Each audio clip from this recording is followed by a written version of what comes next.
আমার কোনো এক্সপেকটেশন নাই এই দল থেকে।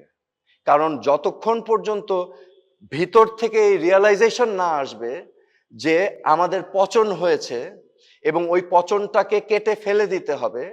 এখন পর্যন্ত শুনেছেন শুধু আমি বলে যাচ্ছি যে অনুশোচনা করতে হবে, আত্ম উপলব্ধি করতে হবে, রিয়ালাইজেশন আসতে হবে।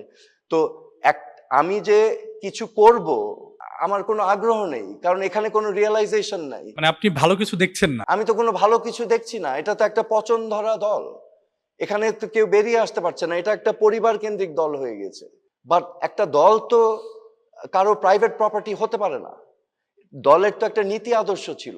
আমাদের মুক্তিযুদ্ধের চেতনা, যেটা আমরা বারবার বলি চেতনা, যেই চেতনা বিক্রি করে একটা ঢাল হিসাবে ব্যবহার করা হয়েছে এতদিন এই সকল অনিয়ম দুর্নীতি সবকিছুর বিরুদ্ধে। এবং মুক্তিযুদ্ধর তাৎপর্য এবং মুক্তিযুদ্ধকে ধ্বংস করা হয়েছে তো এই গত 15 বছর। মুক্তিযুদ্ধর যে তাৎপর্য, এটাকে ধ্বংস করেছে আওয়ামী লীগ। মানে ব্যাপারটা এরকম যে যদি আওয়ামী লীগের রাজনীতিতে ফিরতে চায় বা যেমন তাদের নেতারা যারা আছে তারা যদি ভুল স্বীকার করে আপনাকে হাল ধরতে বলে, আপনি সেটা মানে কিভাবে দেখবেন বা সেটা আপনি কিভাবে কি মনে করেন আসলে? আওয়ামী লীগের ভবিষ্যৎ